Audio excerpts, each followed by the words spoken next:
کہ اپنے اولاد کی کس طریقے سے آپ تربیت کریں گے.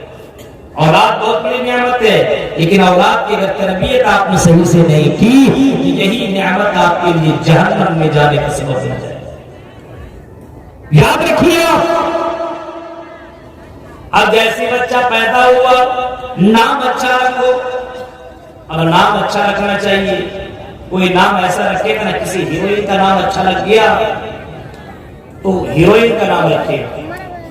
ہیرو کا نام اچھا لگنے لگا تو کسی کا نام ہیرو کے حساب سے رکھے گا. کوئی فلمی دنیا کا ایکٹر اچھا لگا تو اس کا نام رکھ دیا.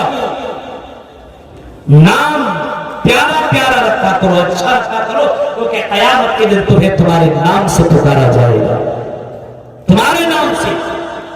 آج کل چاہتا ہے کہ آدمی یونیک نام ہو. مولوی صاحب ایسا نام بتائیے جو نام ہمارے علاقے ہی میں نہ ہو، یونیک نام. اب مولوی صاحب کو اتنا پریشان کرتے، مولوی صاحب کوئی اچھا نام بتائیے. اتنے فون آتے، مولوی صاحب ایک نام بتائیے. اب ہم لوگوں کو جو نام ہے وہی نام بتا دیتے ہیں. نہیں مولانا ایسا نام نہیں، ہم کو ایسا نام چاہیے جو ہمارے علاقے میں نہ ہو. نام رکھیے. کیسا نام رکھتا ہے؟ یونیک نام. اور آپ نام سنیے گا تو آپ کو لگے گا ہی کہ مسلمان. نام بہت پیارا رکھنا چاہیے کہ نام کا اثر ہوتا ہے. بہت اچھا نام رکھیے. ایک آدمی نے مولانا سے پوچھا کہ میرا بیٹا کا نام بتائیے. اس نے نام بتایا تو رحمان رکھیے. کہا کہ یہ نہیں. کوئی اور بتائیے. بولا عبد الرحیم رکھیے. بولا یہ نہیں. بولا عبداللہ رکھیے. بولا یہ نہیں. اور بھی نام بتایا، پسند نہیں کیا. اب اس نے کہا کہ تم لوگ نہیں بتا سکتے ہو، ہم خود چیک کریں گے. قرآن اس کو اٹھایا اور قرآن پڑھنا شروع کر دیا. اور جب قرآن کی آیت کے اوپر پہنچا وَيْلٌ لِّلْمُطَفِّفِينَ، دماغ میں بات آئی ارے مطففین تو کسی کا نام ہے ہی نہیں اپنے علاقے. اس نے اپنے بیٹے کا نام مطففین رکھا. مطففین کا معنی ہوتا ہے چوری کرنے والا. اب نام رکھتے ہیں مطففین. باپ بھی بیٹا کا نام رکھتا ہے چوری کرنے والا، گنتی مارنے والا. اب یاد رکھ کے بتائیے نام کیسا رکھ رہا ہے. اسی وجہ سے نام بہت سوچ سمجھ کر کے رکھنے کی ضرورت ہے. اللہ کے نبی فرماتے ہیں اگر تمہیں اولاد ملے تو ساتھ میں تمہیں نیکا کرو، پیارا پیارا نام رکھو، اچھا نام رکھو. اور اس کے بعد اس بچے کے اوپر ذرا دھیان دیا کرو. وہ بچہ تھوڑا تھوڑا بولنے لگے تو اس بچے کو اللہ اللہ بلوانے کی کوشش کرو. اللہ اللہ بلواؤ. آج بچہ پیدا ہوا ہے تو بچہ کے سامنے سیریل لگایا جاتا ہے، بچہ کے سامنے گانا بجایا جاتا ہے، بچہ کے سامنے ڈانس دیکھا جاتا ہے، بچہ کے سامنے گالیاں دی جاتی ہے، بچہ کے سامنے بہت کچھ کیا جاتا ہے. میرے بھائیوں یہ بچہ، یہ چھوٹا بچہ کاپی کرتا ہے. اللہ کے نبی فرماتے ہیں ما من مولود الا یولد علی الفطرہ فابواه یحودانہ او ینصرانہ او. بچہ اسلام کے اوپر پیدا ہوتا ہے. جتنے بھی بچے ہیں، اب باپ اس کو چاہے یہودی بنائے، نصرانی بنائے، مجوسی بنائے، جب بچہ چھوٹا وہ بولنے لگے تو اس کو اللہ اللہ بلواؤ. ماں بھی اللہ کا نام لے تو باپ بھی اللہ کا نام لے. کھانا جب کھانے لگو تو زور سے بولو بسم اللہ، تاکہ آپ کی آواز سن کر کے آپ کا بیٹا آپ کی بیٹی اس آواز کو پہچان جائے اور وہ بھی یہ کام کرنے لگے. جب بھی کھائے وہ بھی بولے بسم اللہ. ہم اور آپ اپنے گھر میں یہ ماحول بنائیں، زور سے تھوڑا بولیے بسم اللہ. لیکن ایسا کرتے نہیں ہیں. اب ظاہر سی بات آپ نہیں کر رہے تو بچہ کہاں سے سیکھے؟ بچہ سیکھ نہیں رہا ہے، سکھا کر ہے. اور بچہ تھوڑا بولنے لگے اس بچہ کو لا الہ الا اللہ بلواؤ. اس بچے کو کلمہ توحید کا اقرار کراؤ. اس بچے کو بتاؤ کہ اللہ کے علاوہ کوئی پوجا یوگ نہیں ہے. اس بچے کو بتاؤ کہ اللہ کے علاوہ کوئی معبود برحق نہیں ہے.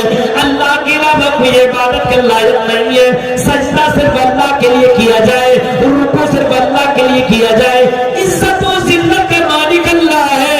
اے میرے بیٹے لا الہ الا اللہ پڑھو. آپ نے ام سلیم کا نام سنا ہے؟ ام سلیم ایک صحابیہ، ان کا شوہر ہے،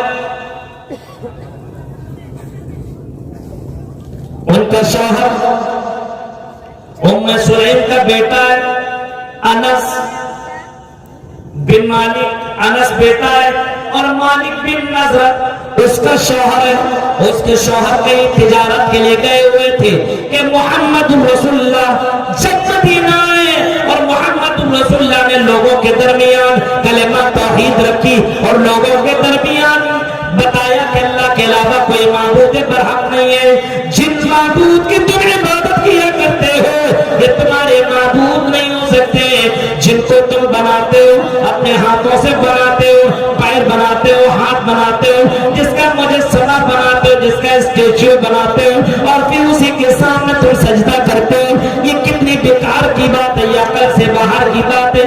یہ تمہارا رب کیسے ہو سکتا ہے؟ یہ مکہ کے زمین کے اندر اور مدینہ کی دھرتی کے اوپر، مدینہ کی دھرتی میں جناب محمد رسول اللہ نے جب ایسی باتیں رکھی تو مالک بن نضر کی بیوی ام سلیم نے جب یہ آواز سنی، اور ام سلیم نے بھی غور و فکر کیا کہ محمد رسول اللہ تو صحیح کہہ رہے ہیں، یہ ہمارا معبود کیسے ہو سکتا ہے؟ ہم لکڑیوں کو جمع کریں اور لکڑیوں کو ایک مجسمے کے شکل میں بنائیں اور ایک اسٹیچو بنائیں، ہم اس کو بھگوان کا روپ دیتے ہیں، اس کو اللہ کا روپ دیتے ہیں، اس کو اللہ اور اس کو گاڈ کا مانیتا دیتے ہیں، اس کو ہم اپنا بھگوان کہنے لگے، اپنا رب کہنے لگے، یہ کیسے ہو سکتا ہے؟ اس عورت نے کلمہ پڑھ لیا، اشہد ان لا الہ الا اللہ واشہد ان محمد عبدہ ورسولہ۔ شوہر نہیں آیا تھا، بیوی نے کلمہ پڑھ لیا۔ اب بیوی کے گود میں حضرت انس ہے، بیوی کے گود میں حضرت انس ہے، اب ماں ہے اور اس بیٹا کو گود میں دودھ بھی پلا رہی ہے اور لا الہ الا اللہ بلوا رہی ہے، لا الہ الا اللہ پڑھ رہی ہے، اللہ اللہ بول رہی ہے، بچہ کو دودھ بھی پلا رہی ہے، اور اس کی ماں اس بچے کو اللہ اللہ بلوانے کی کوشش کر رہی ہے۔ شوہر آیا پناہ کر کے باہر سے، ملک شام سے واپس لوٹا، کسی نے بتایا تمہاری بیوی جانتے ہو تمہارے خلاف ہو گئی ہے۔ ہاں کیا ہوا؟ جائیے تو گھر میں دیکھیے کیا ہوا ہے۔ گھر کے اندر جیسے شوہر ہسبینڈ انٹری کیا، اس نے دیکھا کہ اس کی بیوی اپنے بچے کو لا الہ الا اللہ کا ورد کرا رہی ہے اور اپنے بچے کو اللہ اللہ بول رہا ہے۔ شوہر نے کہا کیا کر رہی ہو؟ تم کس اللہ کا نام لے رہی ہو؟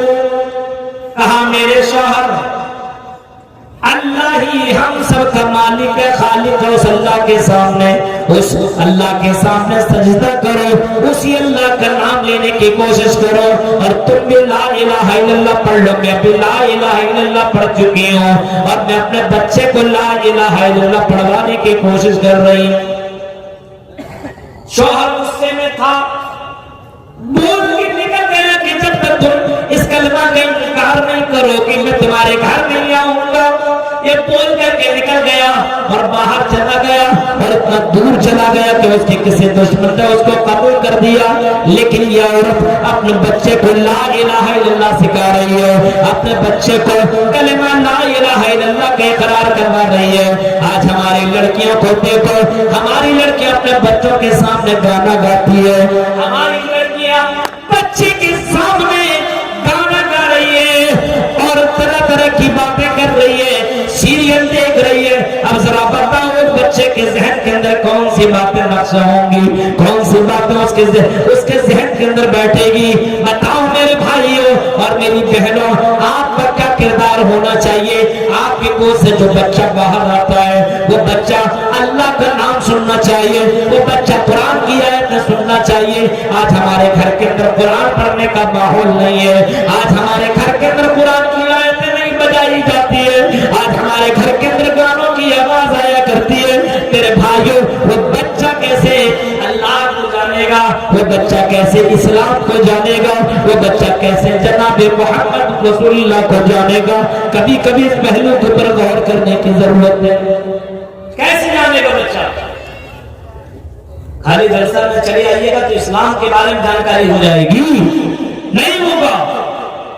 چھوٹا سا بچہ ہے، سب سے بڑا ہو جائے، اللہ کے نبی فرماتے مروا اولادکم بالصلاۃ، جب بچہ بچہ 7 سال کا ہو تو بچہ کو نماز پڑھنے کا حکم دو. باپ ہو بیٹا کو نماز پڑھنے کا حکم دو, ماں ہو بیٹی کو نماز پڑھنے کا حکم دو, بیٹا کو نماز پڑھنے کا حکم دو. آئے بیٹا چلو اب تم 6-7 سال کے ہو چکے ہو, اب تم نماز پڑھو. دیکھو مؤذن نے آزان دے دی ہے, اللہ اکبر اللہ اکبر, اشہد ان لا الہ الا اللہ اشہد ان محمد رسول اللہ. مؤذن نے آزان دے دی. اب آزان کی بعد ہمارا کام یہ کہ عبادت کرنا ہے. میرے بیٹی اسی کے لیے تو اللہ تعالیٰ نے ہم سب کو پیدا کیا ہے. وما خلقت الجن والانس الا ليعبدون. اے میرے بیٹے ہمیں اور آپ کو اللہ تعالیٰ نے اپنی عبادت کے لیے پیدا کیا ہے. اے میرے بیٹے چل عبادت کر لے. اللہ نے صرف کھانے کے لیے نہیں بھیجا ہے, صرف انجوائے کے لیے نہیں بھیجا, صرف سونے کے لیے نہیں بھیجا ہے. اے میرے بیٹے چل عبادت کر لے. اپنے بیٹے کو مسجد کی طرف لے کر کے جاؤ. اور عورتوں کو چاہیے کہ گھر میں وہ نماز پڑھے تو اپنی بیٹی سے بھی کہے اے میری بیٹی تم بھی نماز پڑھ لو. اب ماں نماز پڑھے گی تو بیٹی بھی نماز پڑھے گی, کیونکہ بیٹیاں جب بچے اپنے ماں باپ کی کاپی کیا کرتے ہیں. بیٹا جیسا باپ جیسا کرتا ہے بیٹا بھی ویسا ہی کرتا ہے, باپ جیسا کرتا ہے بیٹا بھی ویسا ہی کرتا ہے, ماں جیسا کرتی ہے بیٹی بھی ویسا ہی کرتی ہے. اسی وجہ سے امام کائنات نے فرمایا تھا ہر بچہ اسلام کے اوپر پیدا ہوتا ہے. اب اگر باپ اس کو چاہے تو یہودی بنا دے, نصرانی بنا دے, مجوسی بنا دے,